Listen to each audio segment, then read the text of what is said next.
There we go. Welcome. It's Thursday. Happy Halloween. As you can see, I'm dressed up as your favorite podcaster. No, it's not true. Okay, I'm going as the Joker. I just didn't want to wear the face paint and the hair. You get what I'm getting at. Uh, my daughter will be going as Harley Quinn, so I'm going to be going as the Joker. And after this, I got to get back to making sure our haunted house is like well set up. I can't wait. We really went all out this year. We're making the haunted house. The kids are loving it.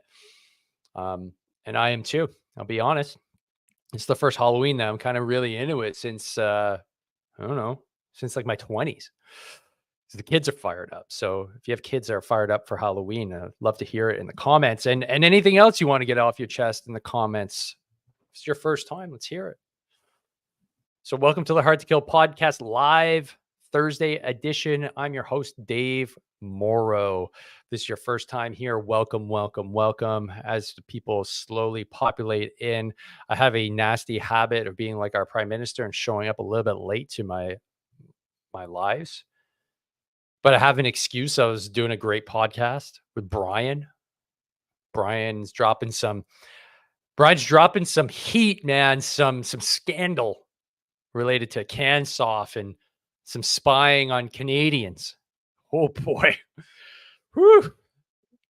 If I wasn't called a Russian asset for reals before, I'm definitely going to be called a Russian asset after this episode. So it's a two-parter. We had a lot to go over.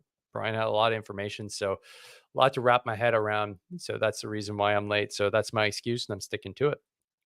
So I'd love to know how you folks are doing. Start dropping some comments, whether it's related to fitness and health or whether it's related to just how you're feeling.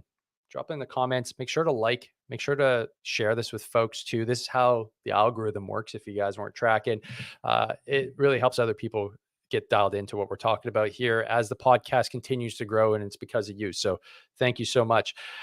Need to remind you folks that if you're not already a member, meaning we have 0 members right now, but if you want to help buy me a coffee every month, you can go to the memberships area. It's right here. If you're on your app, just slide over and go to the memberships area. There's 2 tiers of memberships that you can become a part of. They're both monthly memberships. And what that does is it helps keep the lights on here. Like, see all this fancy stuff that's here?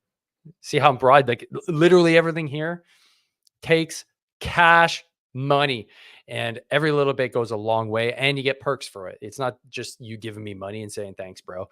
There's merchandise perks, there's shout outs, there's videos that are just for members. You get early access to videos as well. So as we start building the audience here, and as we start getting better and better and crazier guests, you're going to get first crack at watching the episodes. So this doesn't grow without you, and I've gotten this far thanks to all your support. So if you want to take it up one more notch, become a member today and help support the podcast. So what are we chatting about today? Well, the title of the live is, should Afghan interpreters get VAC benefits? So that's kind of the guiding question for today, because it's in the news, and this is something that has been on my mind for years.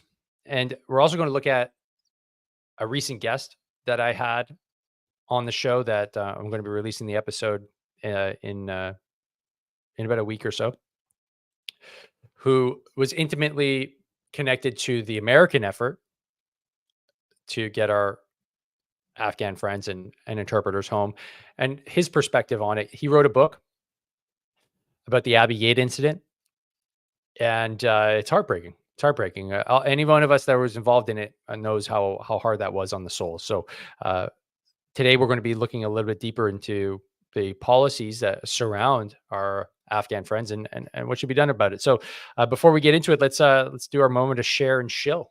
I'm going to have to create a little video for this. If any creative people out there want to help me out with that, that'd be great. First and foremost, if you haven't gone to DaveMorrow.net, that's my old website. You can still go there, but you'll end up at the same spot. But you go to hardtokill.org,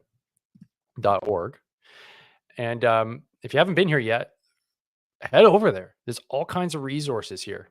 You guys are already tuning into the podcast, but I put up live webinars as well. I've got a bunch of workout programs that are here, and just highlights kind of what I'm up to. And if you haven't done so yet, hit that easy button. Okay. It's going to give you access to the free Hard to Kill community. Okay. You can also sign up for the newsletter. It's not popping up here because obviously I've been on the site numerous times, but you can also sign up to the newsletter. Newsletter will give you all the details as to when podcasts are dropping. Okay. So when they're actually going to be on YouTube and on Apple iTunes or Apple Podcasts, but you're also going to get, listen to this, updates of when my new book is dropping. My new book is called Harden the F Up, and I can't wait. It's going to be dropping on Black Friday.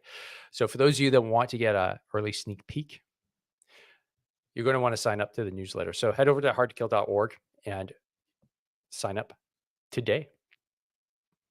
Okay. Samson, how's it going? Good to see you here.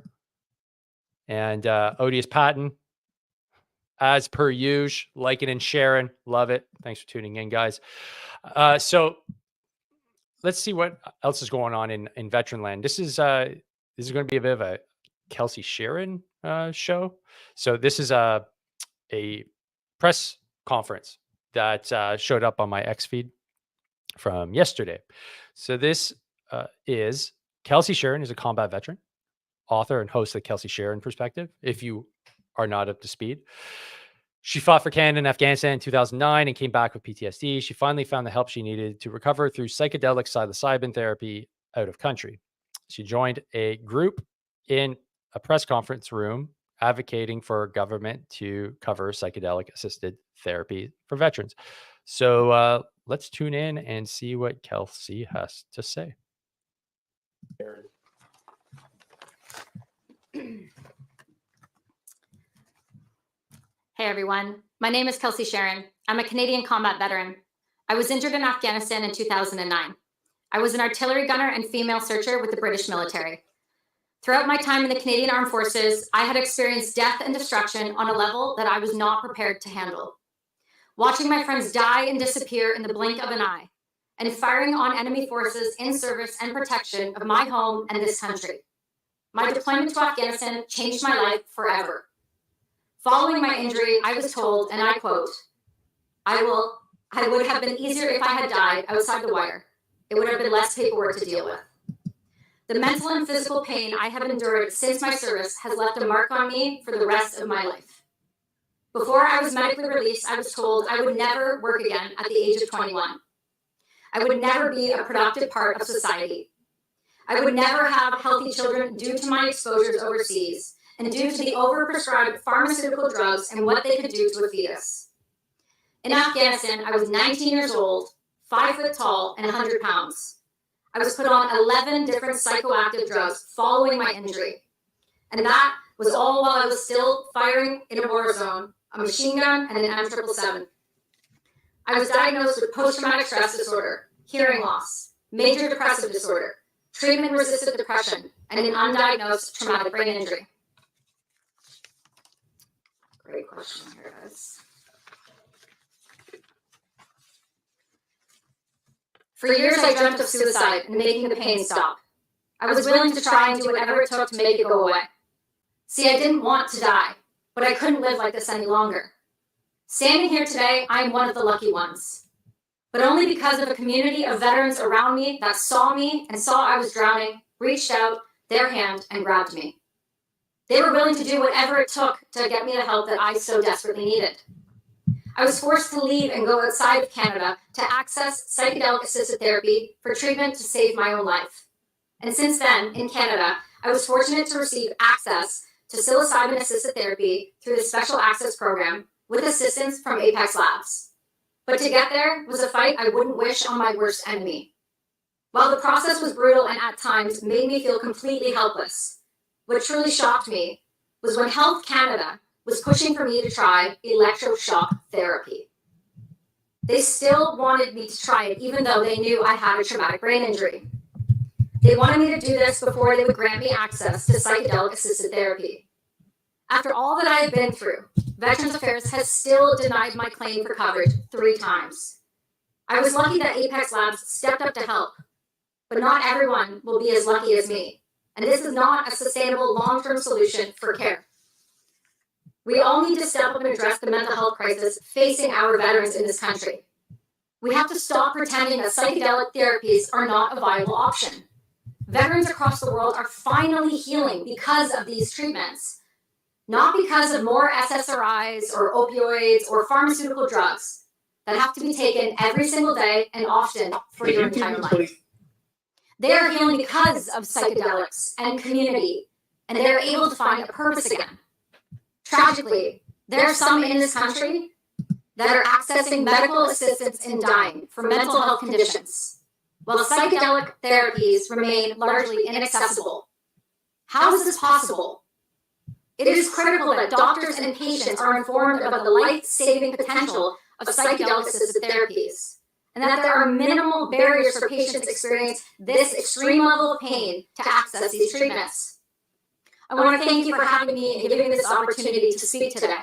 And I encourage any of you that are watching this, please speak up. Every single day that we refuse to give life-saving access to treatments like psychedelics, we will continue to lose more veterans to suicide. We have the life-saving solutions. We just need the support. It's time our government and those that reside inside these walls untie our hands, remove the bricks from our feet, and finally, let us save ourselves. It's the least this country could do after asking all of us to give our lives for it. It's time this country gives us our lives back. Thank you. Nice. Kelsey just sending it. I love it. So go check out her podcast. I mean, she's very vocal about the access to psychedelics and also the MAID issue. So my comment on this is, the reason why I put it up here is because although I've never, and thankfully, and I was just having this conversation, I dodged the SSRI bullet. So selective serotonin reuptake inhibitors, which is what gets prescribed when you have a psychological issue, diagnosis, PTSD, namely. That's the go-to treatment. So it's talk therapy and psychoactive drugs, which is SSRIs. But if your hypothesis is that this is what's going to help, and so therefore the numbers that you should see should reflect that you're helping and there's less suicides, but in reality, the numbers are complete opposite, where you see suicide rates not coming down and you see suicides at a ridiculously high level. And we need to look to the Americans to get more shocking numbers, because they have greater numbers. So in absolute terms, they have more, right?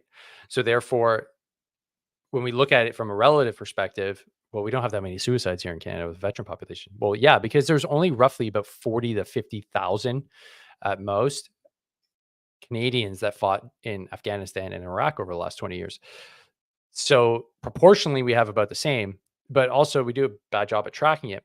If you look to the American example, I had this experience when I was in the United States at the Military Influencer Conference. The amount of folks that are on board with psychedelic therapy is impressive.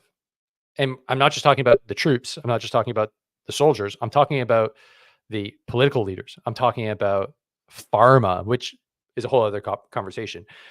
I'm talking about retired generals that are realizing this is a way forward. And this is nothing new. I discussed it in my new book, that there's a modality, which is psychedelics, that has existed within human culture for thousands and thousands and thousands of years, and has been part of a protocol for any warrior coming back from war, because it's the most traumatic thing that you can do. It's hell. It's brutal. But to come back to a society that just pretends it doesn't exist and then drugs you up with pharma drugs that don't do what they're supposed to do, which is confront your pain. You have to confront it. And so I've yet to go on a psilocybin, or I shouldn't say that. I've yet to go on an ayahuasca journey, but I intend to. But I have done psilocybin. I can say that it has definitely opened my eyes, and it has had a effect on my post-traumatic stress for sure. And I've just microdosed over a period of a few months, and it definitely impacted me. And I can see the benefit. I can see my friends that have had massive benefit. You can go on the podcast and listen to Toby Miller talking about his insane transformation, going from 26 medications down to 1 after doing ayahuasca. To not allow this is negligent, in my opinion. And that's why it's important that folks like Kelsey get really loud about this, because the status quo is killing us. And I'll highlight the Grunt Style Foundation, as I'm intimately tied with them and the work they're doing, their awesome work they're doing. They have a whole campaign called Prescribing Veteran Suicides. So this is the single most important podcast we'll ever produce. This episode is a war cry for change that challenges the status quo and lights the path to a brighter future for our veterans. So I highly recommend that you go check this out. This isn't a podcast that I did with them. This is a podcast that I did with, and we'll get through this ad here. This is the podcast I did with Tim Jensen, who is the CEO of Grunt Style and the president of the Grunt Style Foundation. So we had this conversation, okay, me and Tim, about another ad.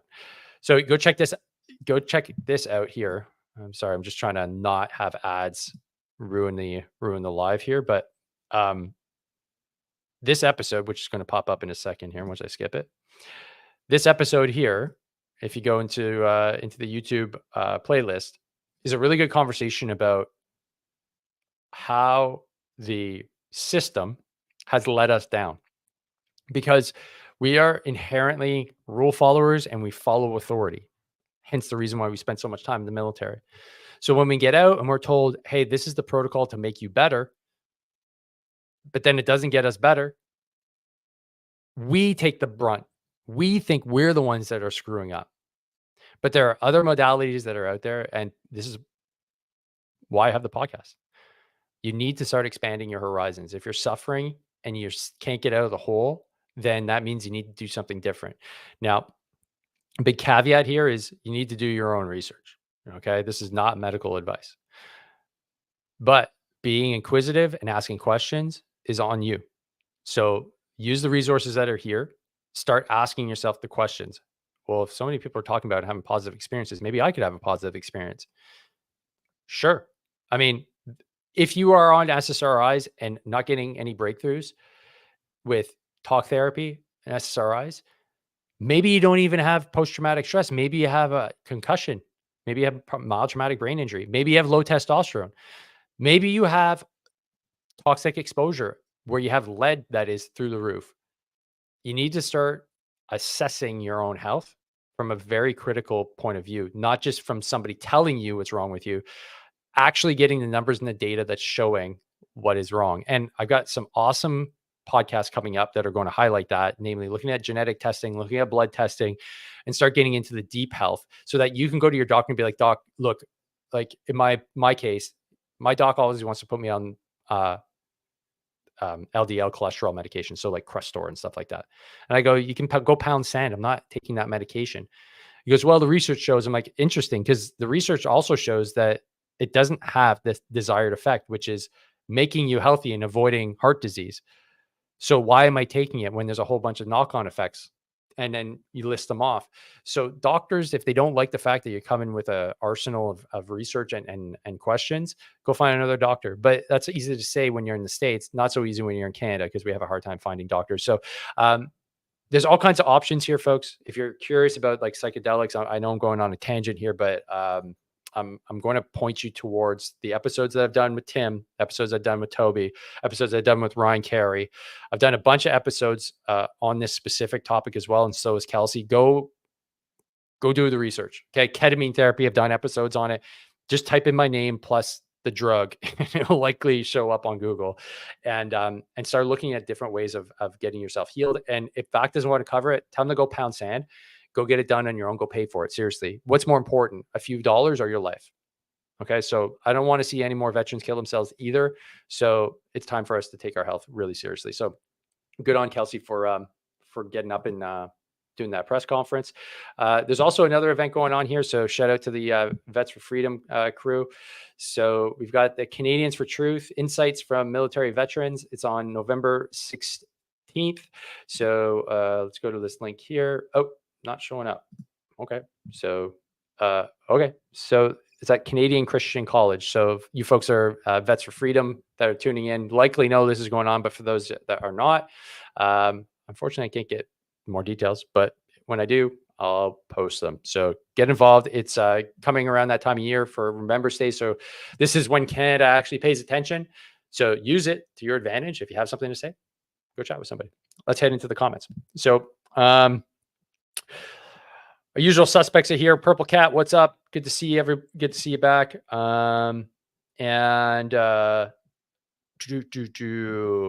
Samson's got a question here.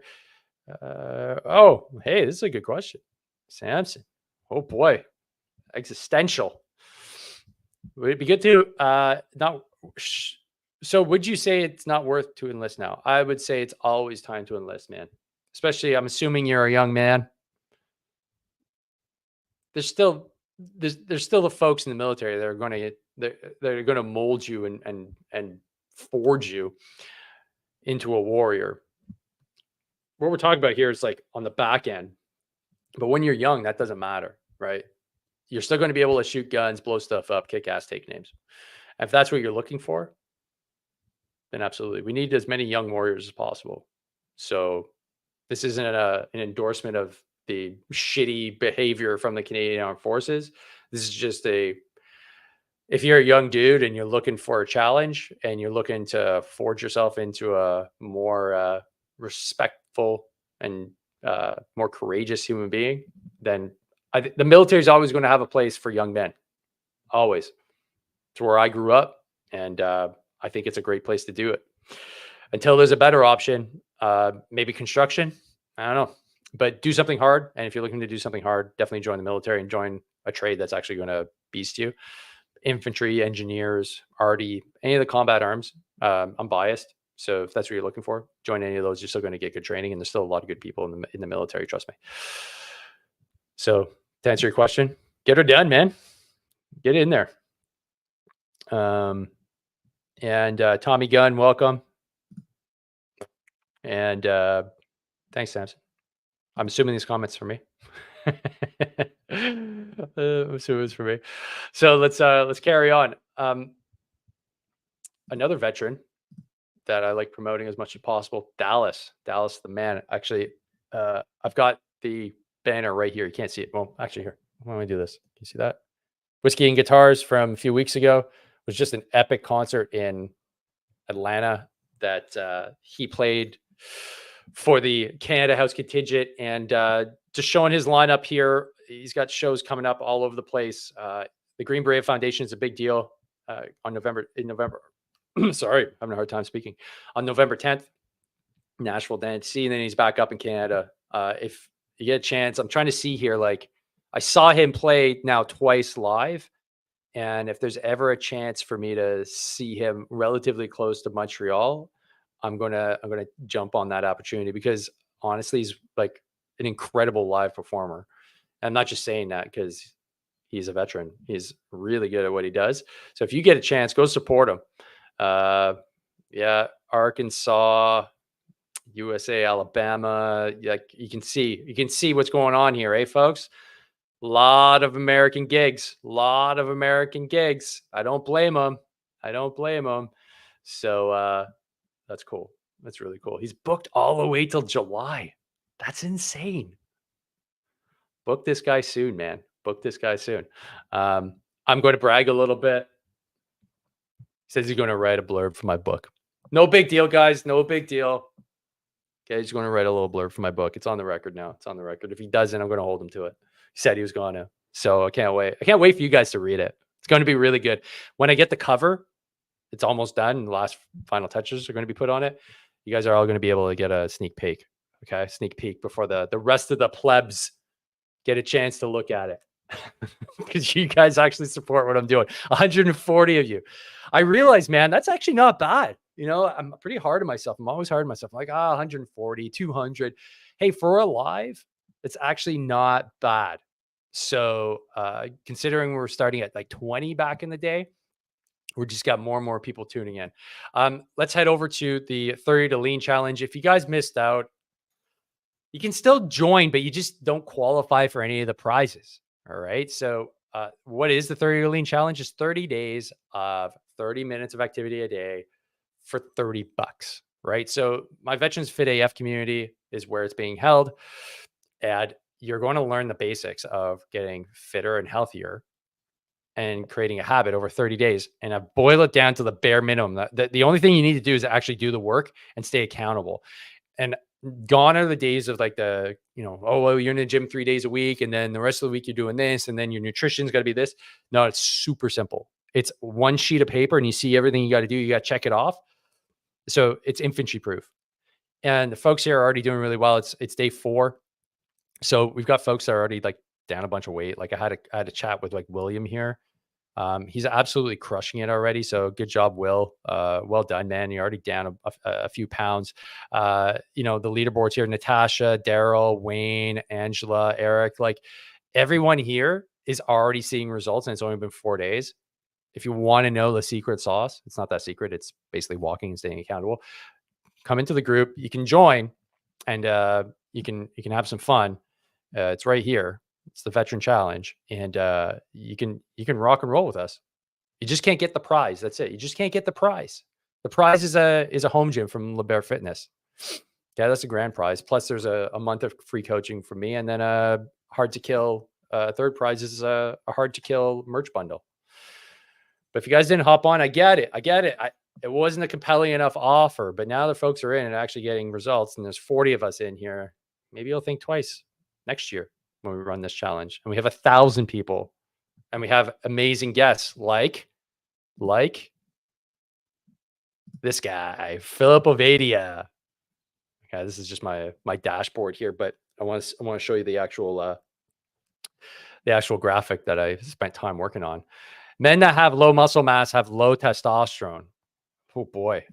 Okay, so here, let's have a sneak peek. This is actually an old episode, but the reason why I'm bringing it up is that when we're talking about deep health and like being healthy and like getting over mental health issues and stuff like that, you got to be physically healthy. And I'll go back to my book that's coming out on Black Friday. Conversation I had with Hal Hughes, who works with military veterans, police officers, assaulters. He said it. He said, I have yet to find somebody who gets better psychologically that doesn't improve their physical health. So it's not one or the other. It's both at the same time. And if you're wondering why you're not getting better upstairs, maybe it's downstairs that needs some work. So this is part of that reasoning. This is actually an episode I never released on YouTube, just because I sucked at releasing episodes on YouTube back in the day because I had like 40 subscribers. So I didn't even bother, but I'm re-releasing this. And this is with Dr. Philip Ovadia, who's a guest speaker next week in the Veterans Getting Fit AF community. And he's talking about why you need to ensure that you take your health seriously, especially your nutrition, and forget what the government is saying. Forget what all the quote unquote health experts are saying. He's a cardiac surgeon. He's going to give you the straight business. So stay tuned. It's only a 3 minutes 54 second video. Here we go.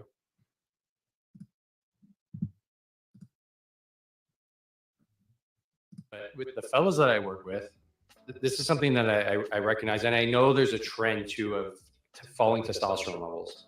If you don't consume enough cholesterol, would that negatively affect your ability to synthesize testosterone, or would your body be able to just create it just naturally anyways, and it wouldn't have a big effect? Do you know if that would be a contributing factor to low testosterone, not actually eating enough? Yeah, it's hard just by not eating enough to get your cholesterol level that low that it would be a problem, but it does become a concern when we have people on medications to be lowering their cholesterol level to very low levels, that is going to then have an impact on being able to make these essential hormones like the sex hormones. The more common problem that I guess I see is that people with poor metabolic health overall tend to have low testosterone levels because, again, metabolic health is referring to your body's ability to be doing all of the cellular level metabolic processes that we need to be doing. One of them is making hormones like testosterone. And so what I commonly encounter is men with low testosterone levels. My first thought is, let's look at your metabolic health. Let's improve your metabolic health and Good see point. if that ends up improving your testosterone levels. It's a huge other point. sort of indirect problem that I see on these low-fat diets, specifically, I'll point out the vegan diet, but it's not necessarily restricted to vegans, is that if you're not eating, if you're avoiding animal proteins essentially because you're worried about the saturated fat, and you're not getting adequate protein levels, you're going to have low levels of muscle mass. And that is something else that contributes to your testosterone levels. We know that men that have low levels of muscle also have low testosterone levels. Those are probably the two biggest problems I see around testosterone. It's huge. And just metabolic health and muscle mass in general. So that's a huge point, right? That I think, unfortunately, a lot of us miss in the conversation about health and wellness, is that you need to keep your body physically healthy, but you need to stay well muscled. And you don't need to look like Arnold Schwarzenegger to be well muscled. You need to have enough tone to move your skeleton through space, but also for you to be healthy. Muscle is one of the best ways to maintain health long term. Mental health is part of it. So, like the good doctor here is talking about, if you're not well muscled, okay, that causes some problems. But in order to stay well muscled, you need to feed your body. And if you want to learn more about what he's talking about, metabolic health, and looking at metabolic health and looking at the link with testosterone, then come join us next week. Okay. The link is in the description to join the community. The community is a $29 community. So it's $1 a day to be in the community. You can take all the information that I've learned over the last 5 years with all the expert guests, and it's all in one spot. And you can actually listen to these guests. So I encourage you to come join us. And after you watch this talk, you can say, hey, thanks. I'm going to take off, but you probably won't. You'll probably realize the value of $1 a day for your own personal well-being and health is probably a pretty good bargain. Okay. So if we move on from here, what are we looking at? Let's look at the episode that I was mentioning at the start of this broadcast with Mike. So I'm just going to show you my screen here. These are all the individuals and the upcoming podcasts that are going to be dropping. So I've got some really interesting guests, to be honest. Dave here actually worked for like 20 years with Tony Robbins, like insane story. Like it's going to fire you up. But the one I want to point you towards is the one with Michael here. So he wrote a book about Abbey Gate. And if you aren't tracking what happened at Abbey Gate, it was the Kaya Airport gate to get in during that fall cabal in 2021. The Taliban were surging into the city. The fall was imminent. The government was collapsing. The Marines were on the ground. We were desperately trying to get our people out. Americans were trying to get their people out. Every other NATO country were trying to get their people out. And then the worst thing that could have happened. There was a suicide attack at Abbey Gate. 13 American Marines died that day. Plus incalculable amount. Well, I shouldn't say incalculable, but a massive death toll with the civilian population that was there too, of Afghans. This could have all been prevented. And so that just was, I don't want to use cherry on top, but I guess in a perverse way it was, to the complete and utter disaster that was the Afghan war. I remember immediately doing a podcast the next day about it. I was just shattered, just absolutely shattered. I just couldn't wrap my head around the fact that this is what it's come down to. Total and utter chaos. And the conversation I had here was really insightful, because to know what was going on the American side of things gives me a little bit of closure, because we didn't really unite our efforts. It was mainly veterans doing a lot of the heavy lifting. The Americans were able to levy their business contacts and political contacts as veterans a lot better than we can. So they were able to mount full on operations like the Pineapple Express and fund it. Unlike us, unlike Canadians, we don't have the give a shit factor. We don't have the money. We're small time players. So that didn't happen on our end. So we had to rely on government resources, and it didn't really work out. So that's leading us to the next logical conversation. That is this here, which was just in the Ottawa Citizen.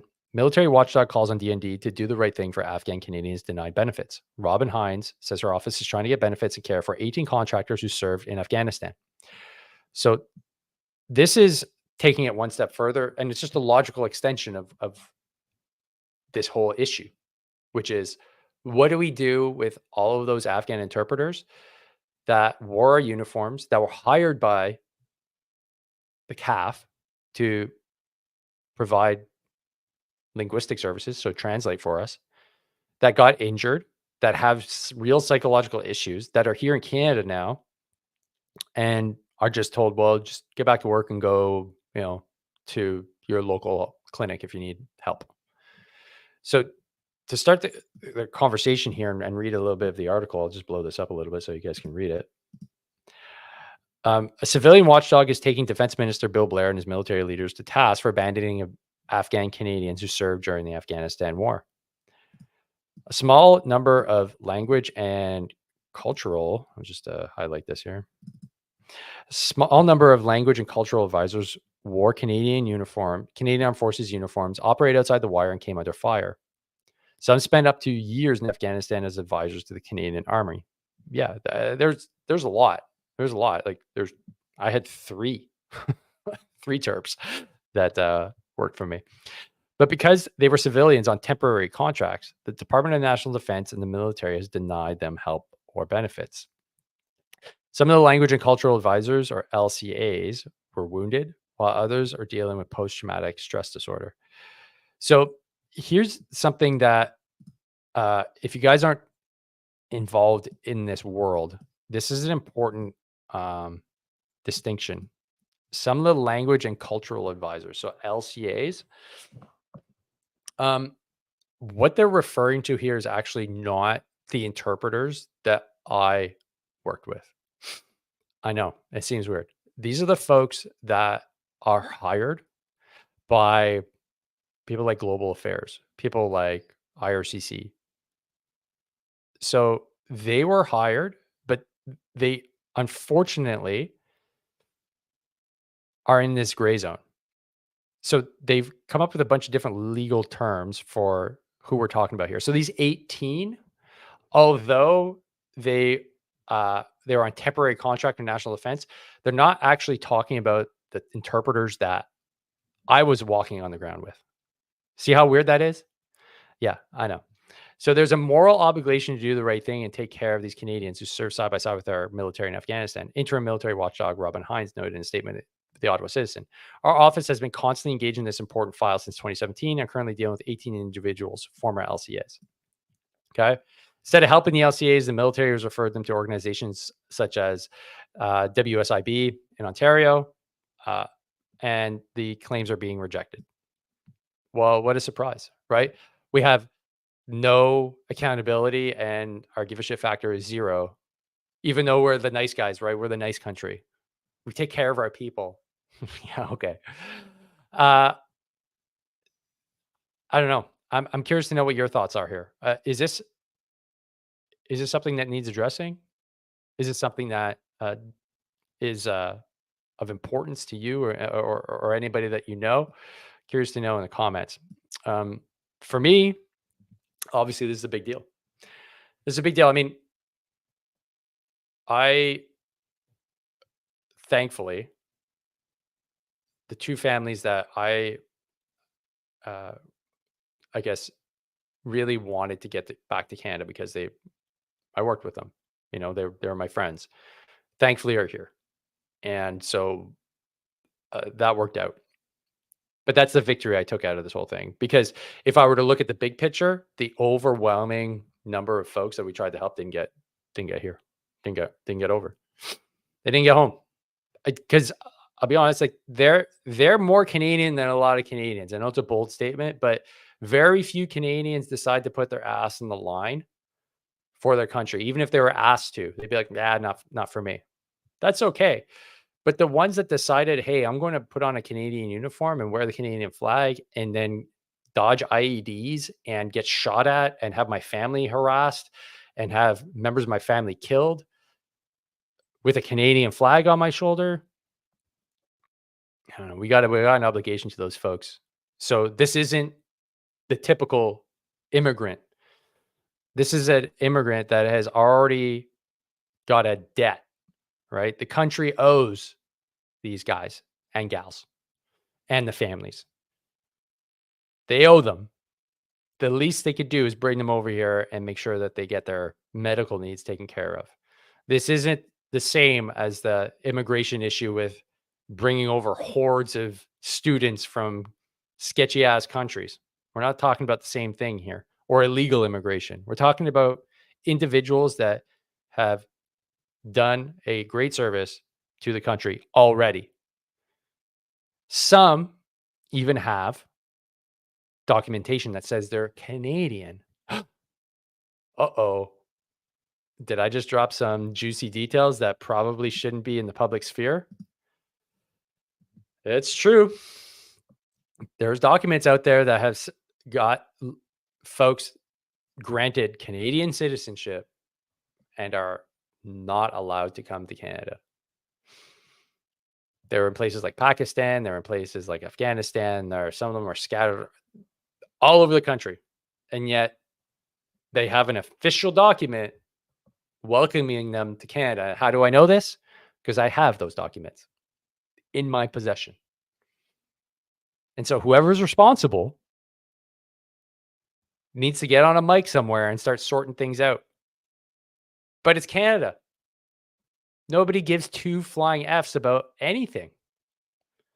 Something as important as 20 years of war?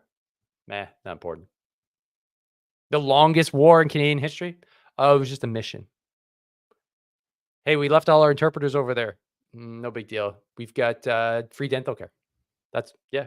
Okay, cool. Awesome. Nobody cares. Nobody cares. So you have to take things and matters into your own hands. So as we come around to Remembrance Day, everybody that was over there ate a shit sandwich, including the interpreters. Whether you want to call them LCAs, whether you want to call them locally engaged LECs, locally engaged contractors, every bit of legal terminology that the government has tried to label these folks with so that they can put them in different pots, different pots of money, different organizations. That there's still Afghans that work for Canada. That's it. They work for us. They put they put the flag on their shoulder and they said, "Hey, man, like let's go, let's send it for Canada." And I can tell you firsthand that a lot of these interpreters, they work for every other country. They work for the Americans. They work for the Brits.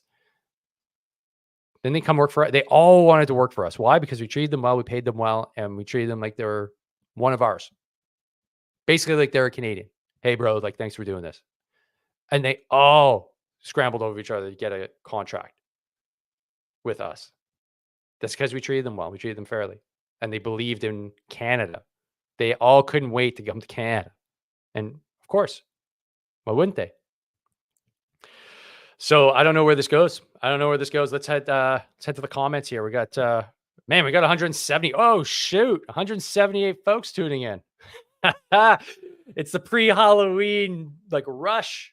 The pre-Halloween rush after this. Everybody heads out and gets their costumes on a Thursday. On a hot Thursday. It's like 24 degrees in Montreal right now.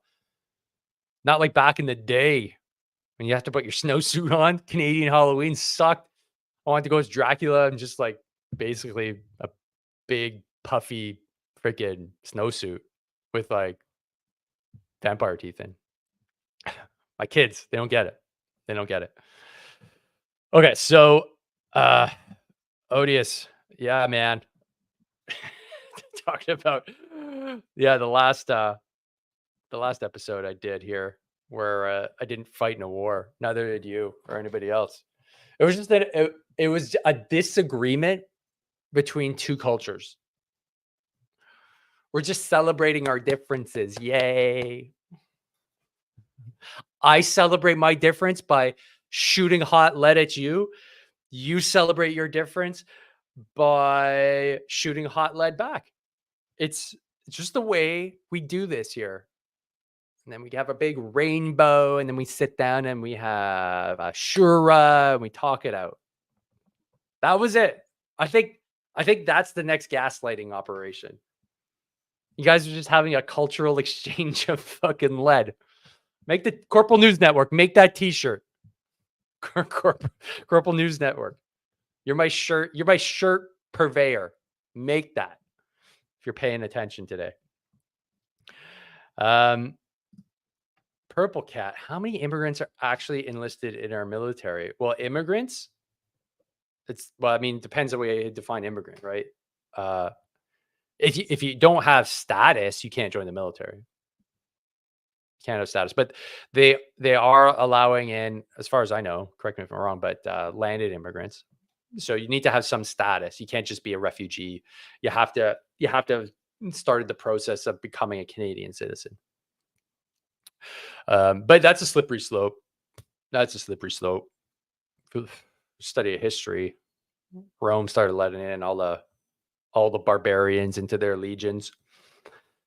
It just makes you wonder how much allegiance you have to your country if you're only there because you need a job. You're kind of like a conscript, right? And if you don't have the actual same values that are instilled in a Canadian that's born here, we're all sons and daughters of immigrants.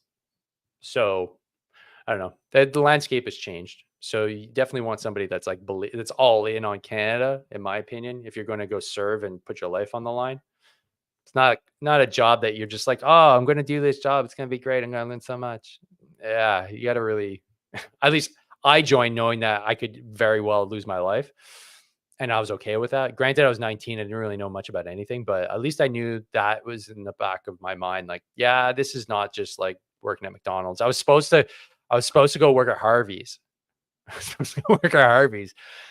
And I was like, I'm going to join the reserves instead. And I joined the reserves and never looked back. I was like, screw you, Harvey's. I don't need to flip burgers and smell like hot dogs all day.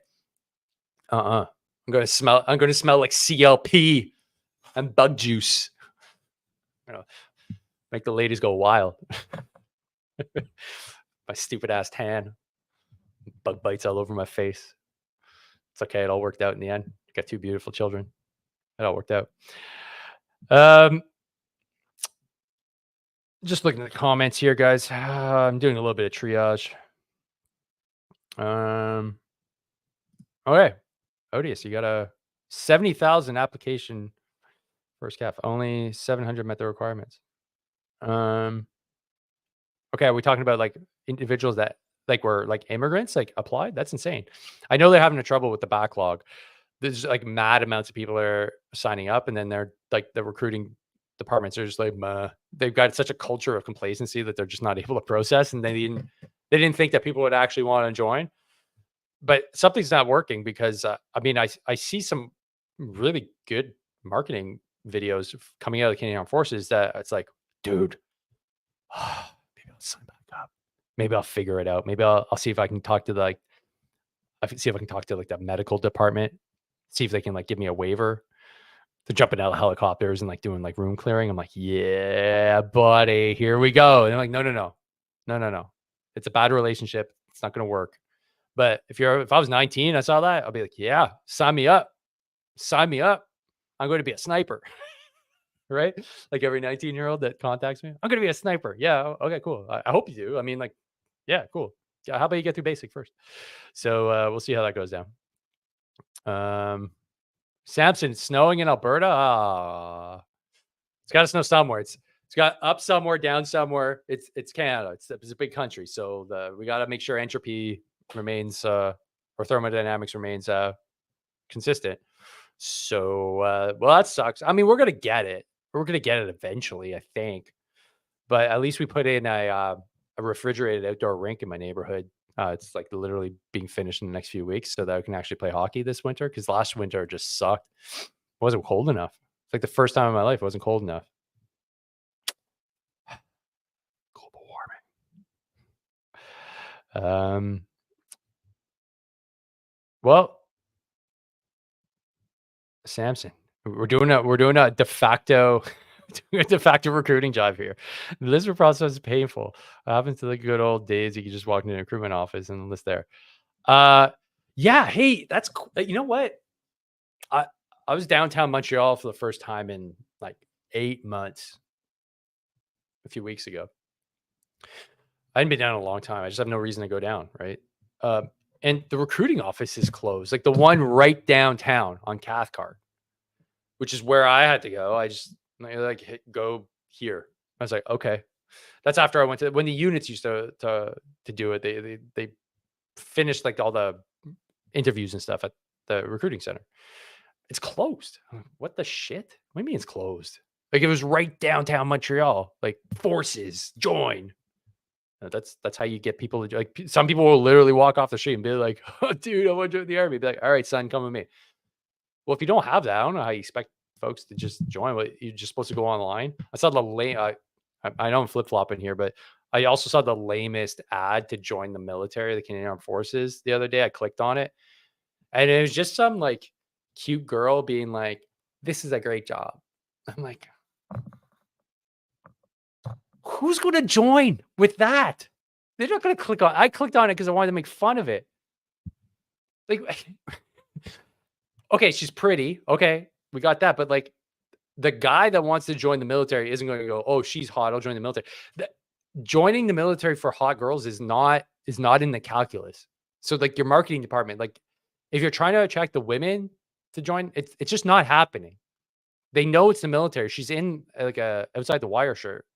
Women don't go, "Oh, I see that pretty girl. Maybe I want to be like," no, very few women want to join. Stop marketing to them. They'll join because they want to join and not because of the marketing efforts. They'll join because they have a family member in the military. Most guys will join because there's a family member in the military. But the ones that don't have any connection, like your base is 85% dudes. You get them when they're young.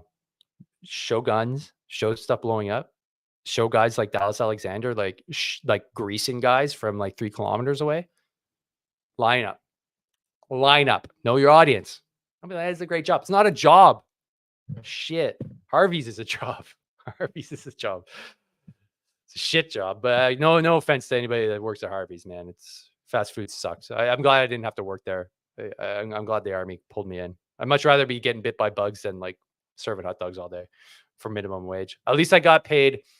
I think it was like, well, it was I got paid $62 a day when I joined back in 2001. But on a 24-hour pay, that's like, what's that? Like less than $3 an hour we're making. That's like back in the day, right? I don't know what a private makes now, but I'm pretty sure it's more than $62 an hour or $62 an hour, $60 a day. ODS. Okay, we're talking about solutions here. I like it.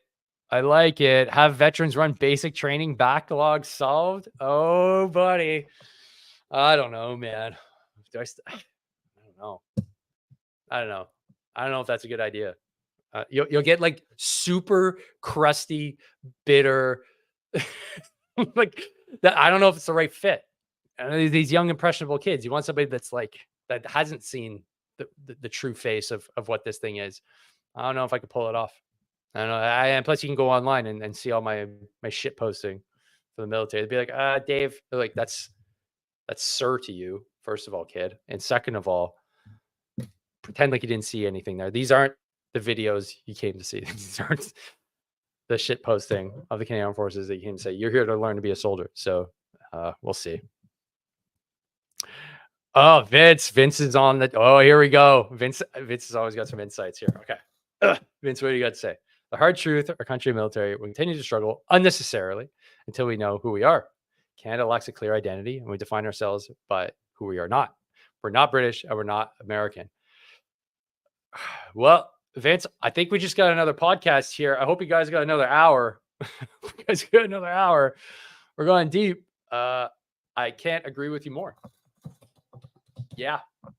We have zero cultural identity. What is it to be Canadian? And that's something I've wrestled with too.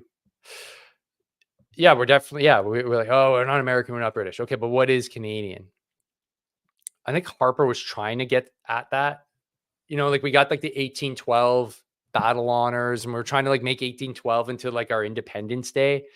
Didn't quite land, because it's not really true. And on top of that, we were still British after. It's not like we became like Canadian afterwards. So I get what he was trying to do. And then we went down this multicultural route. Well, that's the exact opposite route you need to go if you're trying to define yourself as a nation. Multiculturalism. Now I'm starting to realize, like, I was like brainwashed since I was a kid, right? Well, diversity is our strength. I've heard it since I was a freaking kid, but it doesn't make sense.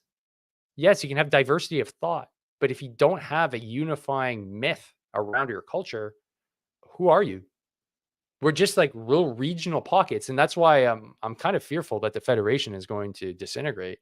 I mean, Quebec is already like, I don't know what we are here. I honestly, I don't know why we're still here. Like I'm actually thinking about like, maybe I get involved in like the like plural separatist movement and make it a Anglo and Franco thing. It's the only way it'll work. You know, they need the Irish, they need the English, they need us on board if they want it to work. Because ultimately the federal government isn't looking out for its own citizens here. So like, what's the point of having the federal government? I get treated like a second-class citizen. I'm way off topic now. Ooh, thanks, Vince. Well, I mean, like, why do we have a constitution if like I can't open a business and put my own fucking language on a sign? I can't. I'll get fined. I know I'm about to get dinged on my website eventually. It's not in French. What the shit is that? My kids can't go to an English school without going through a layer of bureaucracy that nobody else has to do if you're French. What the hell is that? I can't get served in my language. Well, these are all federal things that things say, yeah, you can't do that, man. Like, we have a constitution. But, oh, no, Quebec, oh, no, we're special. No, we didn't sign the constitution. So no, there was it not no compete, something no compete clause. But notwithstanding, what is that? We're not a country. That's a joke. Think the Americans would stand for that? Hells no, man. Hells no. So aside from hockey, I don't even want to put Tim Hortons in there because it's gross and like nobody goes anymore. What defines us as Canadians? You know, like our war history. We need to double down on that. That brings you together. Like, hey, we're hard fighting, feared soldiers. We kick ass and take names. Okay, that's part of it. Hockey, another part of it. What else? I don't know. Nice? That's not it. That's not it. Anyways, we got a long way to go. But I'm a Republican. I think we need to remove the monarchy completely. Have our own constitution. There you go. When I become prime minister, you can quote this episode. Okay, pull it out of the archives. Thanks, Fitz. Appreciate it.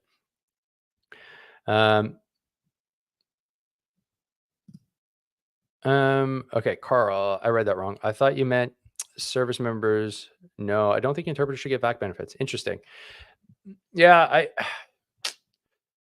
see, in this case, they're talking about military benefits because the military would then translate into VAC benefits. And the reason why they're dragging their feet is because, again, we didn't plan for any of this. And so because we didn't plan for any of this, we're just passing the buck because nobody wants to make a decision. Because then it sets precedent. Nobody wants to be the one that sets precedent. Nobody wants to be the politician that sets precedent. So they're just going to drag their feet until somebody's like, I'm making a decision. This is happening. Because it's a small group of people. And then the next war we get involved in, if we are going to employ local population, we will have a policy hopefully in place because we'll hopefully learn from our lessons and actually enact a bit of legislation that says if you are working in any capacity with the Canadian Armed Forces and you get injured, you are effectively a member of the Canadian Armed Forces And therefore, da, da, da, da, da. And if you're not willing to do that, then don't get involved in a foreign war. Hey, we got a lot of things to consider here. Rather than just go to a conflict without really any back end kind of idea of what's going to happen. If people get wounded, we get prisoners of war. We have a whole bunch of veterans that come home and are crusty and like want some recognition. Like the interpreters, like, what do we do? What are we doing? Nobody knows. So we're just not a serious country. But interesting. Okay, Vince. Okay, cool. When I was in 86, 89 to 96. Oh man. It's vanilla ice era. Couldn't behave in certain ways that resembled British or American behaviors. Interesting. Really? Is that like wearing your beret a certain way, having your haircut a certain way? Interesting. Is it like it couldn't behave in like a British manner? Like you couldn't dress up in drag and like beat people up in the mess? Like is that's my stereotype of the British. You get a little bit too drunk and they're putting on a dress and a wig and then they're starting fist fights. Like it's just I don't know. The British are an interesting group of people. Couldn't put bug juice. Oh, okay. Following on. We couldn't put bug juice on our, yeah, that was same here. And that was 2001. It's like, but it's because it's like a Vietnam thing, right? Held in place with the helmet ban. Yeah, because you just did it in Vietnam. Couldn't carry weapons in a certain way because that's how, yeah. Yeah, I couldn't carry at the high, like a high port. It always had to be like, I'm like, yeah, but this feels more comfortable. It's like, what do you think you are, Rambo? No, I'm just like, I'm running. I'm running. It's comfortable. I don't know. Just because it's in a movie doesn't mean it's wrong. Yeah, okay, that makes sense. Yeah, it's true. I remember that. I remember that. And the high and tight too.